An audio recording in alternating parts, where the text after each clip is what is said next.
Hello students, welcome back to my channel. आपका अपने channel Sushant classes पर स्वागत है। और स्टूडेंट, कैसे हो आप सब? उम्मीद है आप सभी के सभी बढ़िया होंगे। तो स्टूडेंट, आज के हम इस क्लास में एक नया टॉपिक स्टार्ट करने जा रहा हूँ, एक न्यू चैप्टर स्टार्ट करने जा रहा हूँ। और आज मैं बात करने वाला हूँ स्ट्रेट लाइन। यानी कि आज हम डिटेल में डिस्कस करेंगे कि स्ट्रेट लाइन होता क्या है, और इससे रिलेटेड हम कुछ इंपॉर्टेंट फार्मूले भी बात करेंगे। तो आइए सेशन को स्टार्ट करते हैं और बात करते हैं स्ट्रेट लाइन के इंट्रोडक्शन की।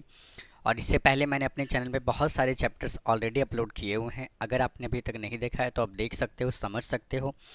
प्लेलिस्ट में जा कर के आप चेकआउट कर सकते हैं।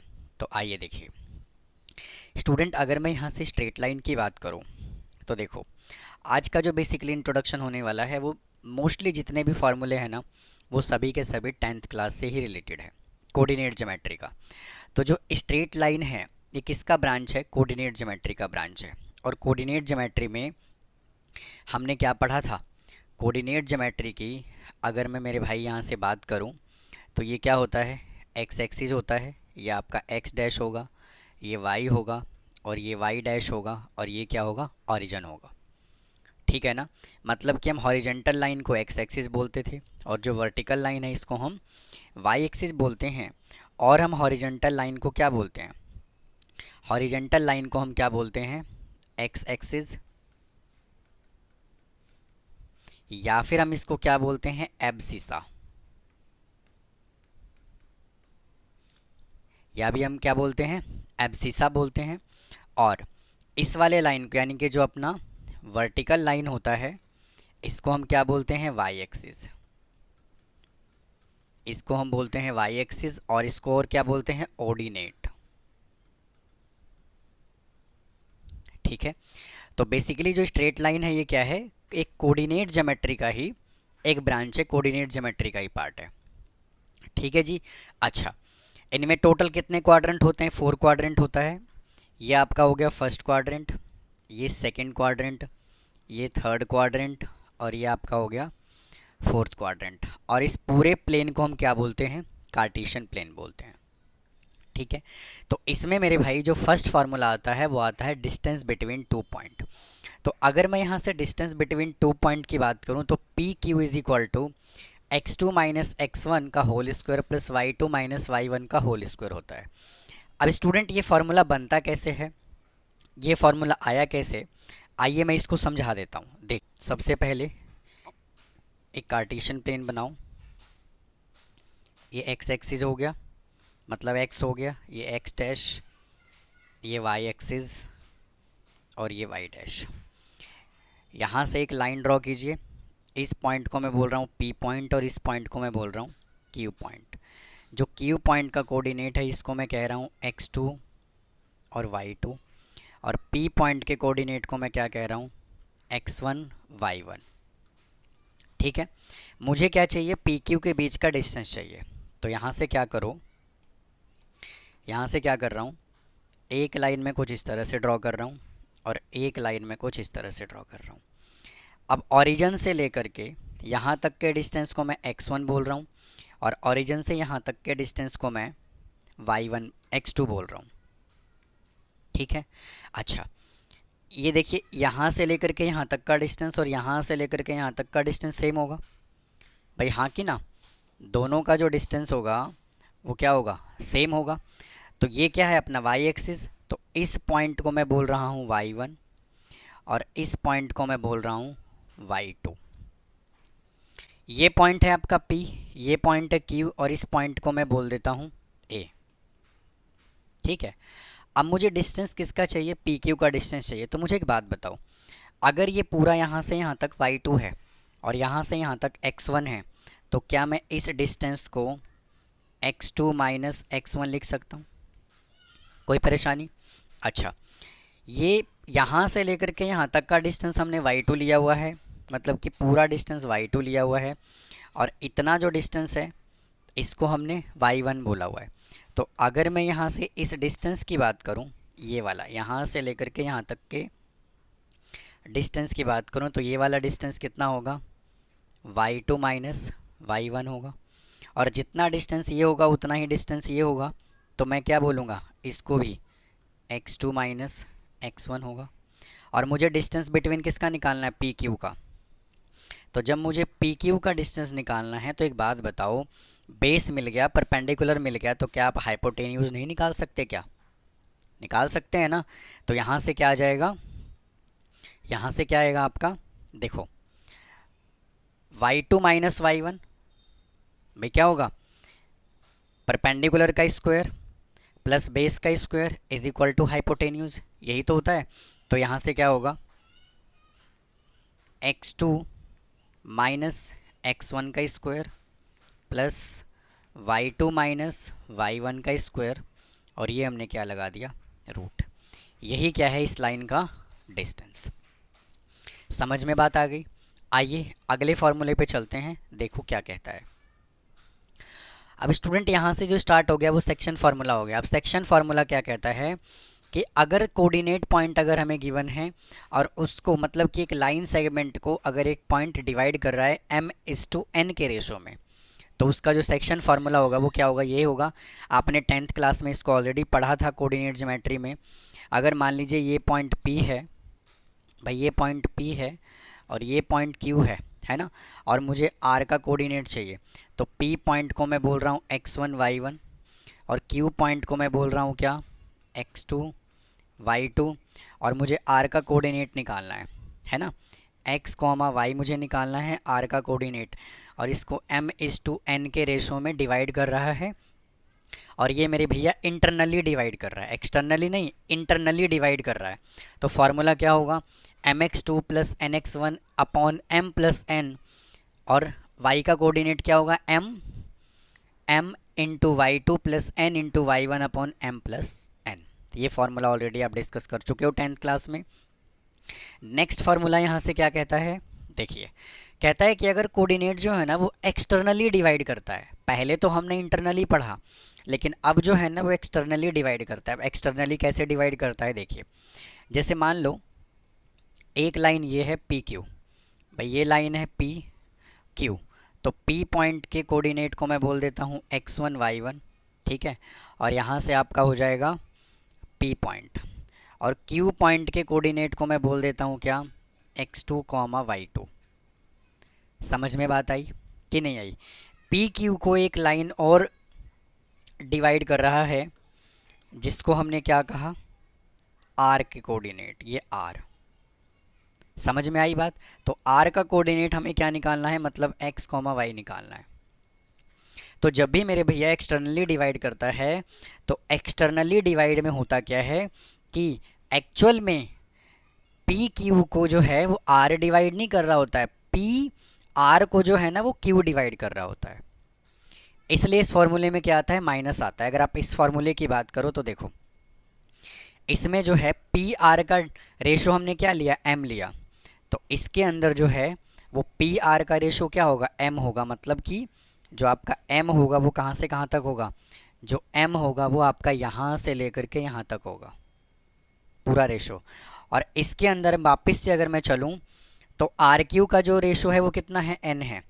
तो इसमें देखो क्यू आर का जो रेशो है वो क्या है, n है, जो इस वाले पॉइंट को रिप्रेजेंट कर रहा है।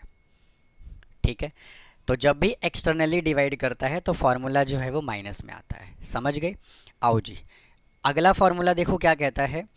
अगर किसी भी लाइन को मिड पॉइंट में डिवाइड कर रहा है, मिड पॉइंट का मतलब यहाँ पे क्या है कि अगर एक लाइन ये है P और ये हमने इसको एज्यूम किया Q, इसको मैं बोल देता हूँ x1 y1, इसको मैं बोल देता हूँ x2 y2। ठीक है, तो जो R डिवाइड करेगा ना वो इक्वली करेगा 1:1 के रेशो में। मिड पॉइंट का मतलब ये होता है। तो रेशो जो है वो m/n का जो रेशो है वो क्या आ जाएगा, 1:1 आ जाएगा।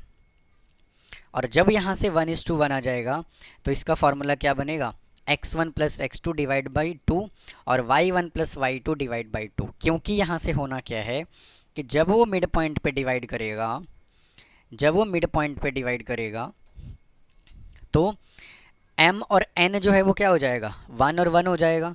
तो 1 1 होगा तो यहाँ पे x1 plus x2 upon 1 plus 1 2 और y1 plus y2 divide by 1 plus 1 2 हो जाएगा। ठीक है, आइए अगले फॉर्मूले पे चलते हैं। और नेक्स्ट फार्मूला क्या कहता है, सेंट्रोइड ऑफ ए ट्रायंगल। अभी सेंट्रोइड ऑफ ए ट्रायंगल क्या होता है, पहले इसको समझते हैं। देखो, सबसे पहले एक ट्रायंगल बना लो, सबसे पहले एक ट्रायंगल बनाओ, ठीक है। तो ये आपका हो गया ए, बी और ये सी।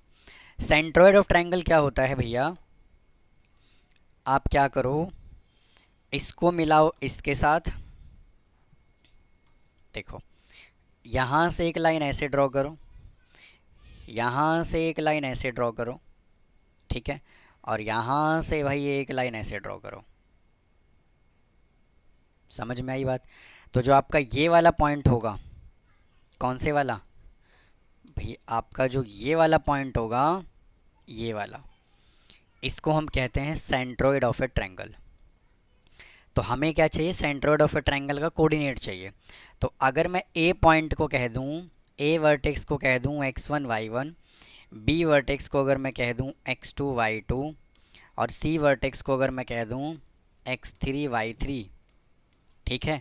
तो जो सेंट्रोइड का कोऑर्डिनेट होगा वो x इज इक्वल टू क्या होगा, x1 plus x2 plus x3 divided by 2, और जो y का कोऑर्डिनेट होगा वो क्या होगा, y1 plus y2 plus y3 divided by, sorry भाई दोनों जगह ना 2 मैंने लिख दिया, यहाँ पे 3 आएगा, यहाँ पर भी 3 आएगा, ठीक है, डिवाइडेड बाई 3 और डिवाइडेड बाई 3, ठीक है। तो ये जो हो गया आपका सेंट्रोइड ऑफ ए ट्रायंगल हो गया। अब नेक्स्ट फार्मूला यहाँ से चलते हैं, क्या होता है देखो, अगला फार्मूला है, अगर आपको ट्रायंगल का एरिया निकालना है, ठीक है, ट्रायंगल का एरिया निकालना है और उनके वर्टिसेस गिवन है, समझ गए। अगर मान लीजिए कि एक ट्रायंगल में यहाँ से जूम कर लेता हूँ, देखो यहाँ से अगर मैं यहाँ से एक ट्रायंगल बना लूँ, देखिए, ठीक है, ये हो गया यहाँ से ए, बी और ये सी, ठीक है। तो ए का जो कोऑर्डिनेट होगा, ए कोऑर्डिनेट मतलब कि वर्टेक्स ए जो होगा, वापस से इसको बोलते हैं x1 y1। बी का जो वर्टेक्स होगा वो क्या होगा, बी वर्टेक्स जो होगा वो x2 y2, और सी जो होगा वो क्या होगा, x3 y3, ठीक है। तो एरिया ऑफ ट्रायंगल निकालने का फार्मूला क्या होगा, 1/2 x1 into y2 minus y3, और y3 माइनस y1 इधर x2, और x3 into y1 minus y2, ठीक है। आप इसको इजी करने के लिए आप इसको इस तरह से भी समझ सकते हो। देखो यहाँ पे आप इसको इस तरह से फार्मूला बना सकते हो, यहाँ लिखो 2 फिर 3 फिर 3, है ना, फिर 1 1 और 2। ये जो है ना, ये फार्मूला लर्न करने में हेल्प करेगा। कैसे, देखो x1 x2 और x3 तो कॉमन है इस सब में, ठीक है, और यहाँ पे जो 2 3 3 1 1 2 लिखा है, ये सभी के सभी x के कोऑर्डिनेट को रिप्रेजेंट कर रहा है, मतलब सॉरी, ये जो है ये सभी के सभी y को रिप्रेजेंट कर रहा है। इसका मतलब y2 है, ये y3 है, ये y3 है, फिर वापस से ये y1 है, y1 है, और अगेन y2 है। तो इस तरह से आप इसको लर्न कर सकते हो, और नहीं तो आप डायरेक्ट भी करो, कोई ऐसा इशू नहीं है। आइए अगले कॉन्सेप्ट पे चलते हैं, और क्या कहता है देखो, condition of the collinearity of the 3 point. अगर आपको 3 पॉइंट दे दिया उसने, तो वो कोलिनियर क्या होता है, देखो कोलिनियर का मतलब होता है कि तीनों के तीनों पॉइंट जो है वो एक ही लाइन पे लाई करता है। जैसे मान लीजिए ये हो गया आपका ए, इसको मैं कह देता हूँ बी, और एक पॉइंट मैं बोल देता हूँ सी, या फिर ऐसे बोल दो, या फिर ऐसे बोल दीजिए, इसको बोल दीजिए बी और इसको बोल दीजिए सी, ठीक है। तो x का जो x पॉइंट होगा, सॉरी a पॉइंट जो होगा वो क्या होगा, x1 y1, b पॉइंट जो होगा वो x2 y2, और c पॉइंट जो होगा वो x3 y3 होगा। समझ गए। तो जब तीनों के तीनों पॉइंट अगर एक ही लाइन पे लाई करता है, तो उसका जो एरिया होता है, एरिया ऑफ ट्रायंगल क्या होता है, 0 होता है। और जब एरिया ऑफ ट्रायंगल 0 होगा, है ना, एरिया ऑफ ट्रायंगल 0 होगा, तो ये 1/2 जो है वो उधर जाके 0 बन जाएगा। तो सिंपल सा यहाँ से लेकर के यहाँ तक का फार्मूला बनेगा इज इक्वल टू 0। मतलब कि सिंपल सी कहानी है कि अगर आपको 3 कोऑर्डिनेट दिया हुआ है, 3 पॉइंट दिया हुआ है x1 y1 x2 y2 x3 y3, और अगर आपने उसका एरिया निकाला और जीरो आ गया तो वो क्या होगा, लाइन जो है वो ट्रायंगल शेप नहीं बनेगा, फिर वो लाइन आपस में कोलिनियर हो जाएगा, मतलब कि वो सभी के सभी पॉइंट जो है वो कोलिनियर हो जाएगा। ठीक है। अब देखिए एक पॉइंट स्टूडेंट यहाँ से और बनता है, वो आता है आपका इन सेंटर। ठीक है ना। अब ये इन सेंटर क्या होता है इसको समझ लेते हैं। देखो भाई अगला पॉइंट जो है वो क्या होता है, इन सेंटर। अब ये इन सेंटर क्या होता है इसको समझते हैं। देखो अगर मैं यहाँ से वापस से एक ट्रायंगल बनाऊं, भाई वापस से मैं यहाँ से क्या करता हूँ, एक ट्रायंगल कंसिडर कर लेता हूँ। एक लाइन मेरे भाई यहाँ से ड्रॉ करो, वर्टेक्स भाई ये जो है ये कुछ इस तरह से, उसके बाद ये कुछ इस तरह से, और ये कुछ इस तरह से। ठीक है जी। तो मेरे भैया जो ये वाला पॉइंट होगा ना, ये वाला, ये आपका कहलाएगा इन सेंटर। इन सेंटर का मतलब ये है कि आप क्या कर सकते हो, इसको सेंटर मान करके एक सर्कल बना सकते हो। कैसे बना सकते हो, एक सर्कल बना सकते हो कुछ इस तरह से। देखो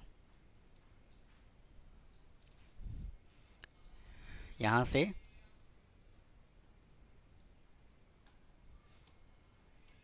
एक सर्कल बना सकते हो आप लोग इसको सेंटर मानते हुए। ठीक है, कुछ इस तरह से। देखो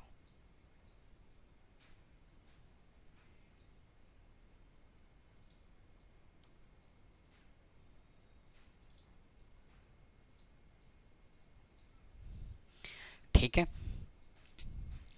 जो क्या होगा, ट्रायंगल के भाई ट्रायंगल के चारों लाइन को इधर से टच करेगा, इसको हम क्या बोलते हैं, इन सेंटर बोलते हैं।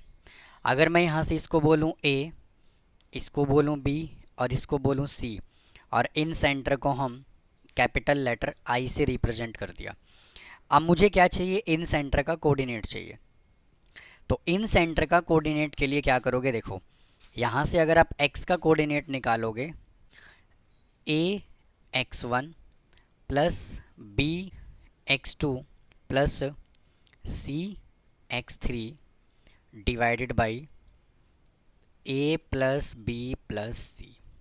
और अगर आप यहाँ से y के कोऑर्डिनेट निकालना चाहते हो तो ये आपका होगा a y1 plus b y2 plus c y3 divided by a plus b plus सी।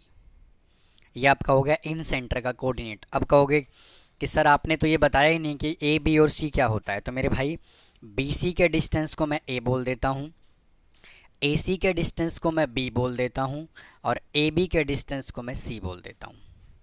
ठीक है, स्मॉल सी की हम बात कर रहे हैं, यहाँ पे कैपिटल सी है, यहाँ पे स्मॉल सी है। तो ये था स्टूडेंट क्या, coordinate of the in centre. In centre. ठीक है, तो इन सभी फॉर्मूलों का यूज़ करके आप इस एक्सरसाइज को, मतलब कि स्ट्रेट लाइन के फर्स्ट एक्सरसाइज को सॉल्व कर सकते हो। तो उम्मीद है स्टूडेंट आपको ये आज का इंट्रोडक्शन पार्ट समझ में आया होगा। कभी भी हम किसी भी चैप्टर का, किसी भी एक्सरसाइज का इंट्रोडक्शन पार्ट मिस नहीं करते, ना ही मिस करना चाहिए। और फार्मूले जो हैं वो काफ़ी ज़्यादा इंपॉर्टेंट है, तो प्लीज़ आप इसको अपने नोटबुक में नोट करके रखें। तो मिलता हूँ फिर इसके एक्सरसाइज के साथ। थैंक यू, धन्यवाद।